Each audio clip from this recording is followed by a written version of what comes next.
So in this video we're going to be looking at cheating the pocket. Now for anyone that's been playing for some time, they'll be well aware of this, and it's something they're quite used to, and it's something that's fairly obvious. But for people starting out in the game, this might not be something they've thought of doing, and it's a really simple tool to allow you to get position with a cue ball. So what do we mean by cheating the pocket? Now let's take this example here. Say we are potting the red as our last ball and we need to get onto the black. If we get ourselves a nice position on the previous shot, then all we need to do is pop that ball into the heart of the pocket, and the natural angle will take us down the cushion and down towards the black. So we can play to the centre of the pocket, in the centre of the white ball, and we're rolling down to that end of the table naturally.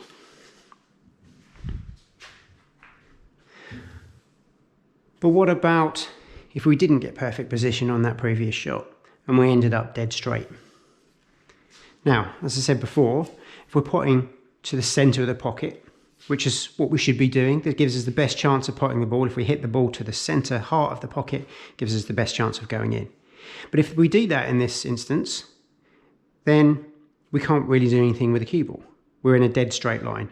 The cue ball can go forward into the pocket, which is of no use. We can stop it dead, leaving us a really fine cut, and anywhere back along this line makes an even finer cut, all the way back to here, where again we've got a fine cut from the opposite angle. So this is where we need to cheat the pocket. Now what we mean by that is basically just not potting the ball in the middle of the pocket. Because that red is close to the pocket, we can pot it towards the side. So we could pot it over here, and the ball will still go into the pocket because it's nice and close. But if we look at the position of our white here, it's creating a tangent angle over in this direction. So we're naturally playing down the table again, just as we were before. So all we need to do is, from our straight on position, aim to the left hand side to pop the red into that side of the pocket, and that will allow us to travel down the table. So again, if I play this plain ball at that angle, we head down the table. Now we're heading towards the black a bit more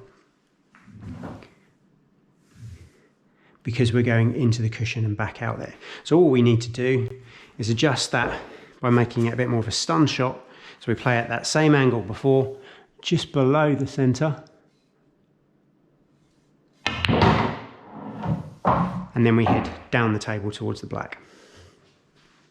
Now, obviously we've got a range of shots that we can play here, and if you have a look above, there's a practice routine where we do exactly this and set up the ball over the middle pocket, and you aim to get the white into lots of different positions around the table, and it's great practice for cheating that pocket and manoeuvring the white to where you need it.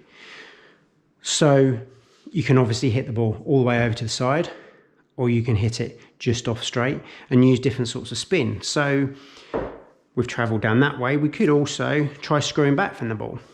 And we know that with a slight angle when we screw back, because of the screw back arc, we come back over to here and bounce out again. We can get over to the ball in that way without having to hit it quite so wide. So we can aim a little closer to the centre, so we just off straight here and screw back and come in from that angle. We could also do the same thing with topspin. So there's various ways that we can get down there just by aiming off centre of the pocket. Now the important thing to remember with this is how close that ball is to the pocket. When the ball is hanging over the pocket like that, as I've said, we can come right over here, or we can come right over there. And you can see that range of angles we've got to play with. As soon as we come back a few inches from the pocket, that range narrows massively. If we aim towards the outer pocket, we're now only there and there. So that angle is a lot smaller, so we've got a lot less room to play with. We come even further back from the pocket. Aiming to either side is just a few millimetres either way, and we haven't really got anything to play with. So the further away this ball is from the pocket, the less of an angle we can make. As well as that, it also makes it more difficult to pot. Obviously, the further away we are, if we're slightly out on that and we're aiming towards the outer jaw of the pocket, we might hit the outer jaw of the pocket and not make the pot at all. We need to be very aware of that. So let's just try this in a couple of different shots and see what happens. So if we play this plain ball again and aim towards the outer right hand side of the pocket, see what happens.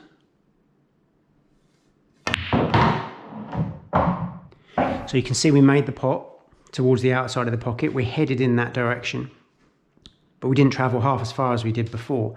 And that's because we're hitting the ball a lot squarer than we were. We're not coming off at so much at the side. So therefore it doesn't travel with so much pace. So we might think maybe, okay, let's hit the ball a little bit harder. Try and travel down the table further. And then what happens is we miss the pot. And that's purely because we're aiming wider, but we're having to hit it harder.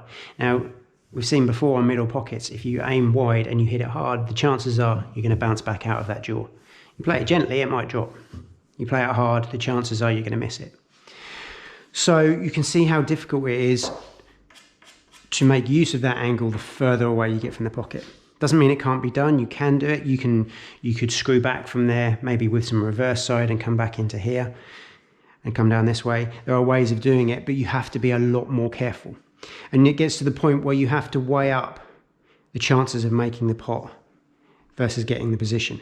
There is no point in getting a great position if you don't pot the ball, especially if it's your last ball. If I get great position off this red and miss it, I'm leaving my opponent with the finish on the black.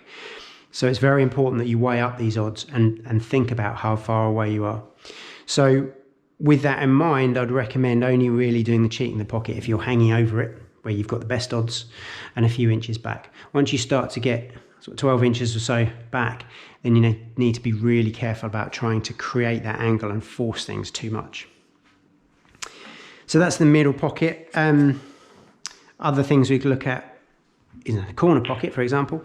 So if we put a ball over the pocket here, maybe the black was up this end of the table. If we put this ball to there in our heart of the pocket, then our tangent line is into this cushion and over that way, and it's a bit shallow to get up there. So if we were up this end of the table and we play the ball towards the heart of the pocket, haven't really got pace to get back up the table. So what a lot of people do is they'll think, oh, well, I'll hit that harder. That'll get me back up the table. So they'll aim for the heart of the pocket again and they hit the ball hard.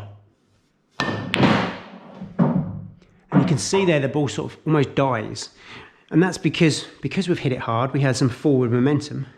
But as soon as we get into the cushion quickly, that forward momentum turns into screw back and slows the ball down and keeps it at this end of the table. So that doesn't really help either. So again, the way to do this is to cheat the pocket. If we come right over to the side here, we can still pot this ball off the jaw. And because we're then coming off it at a fine angle, we're keeping that momentum into the cushion and back up the table. Now we have to be a little bit careful here because we're hitting towards the jaw when we do that. And we might end up going a little bit close to the middle pocket if we're not careful. So if we play this with just a touch of left-hand side at the same time, just to try and straighten it back up, to keep it over this side of the table, we can hit this nice and fine. So we're aiming just to clip the edge of the red. We don't have to hit it as hard.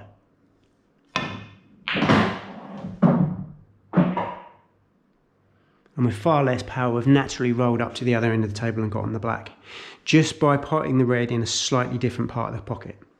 And that is basically all the cheat in the pocket is about. It's about using as much of that pocket as you can safely do so to maneuver the white ball into a best position for you.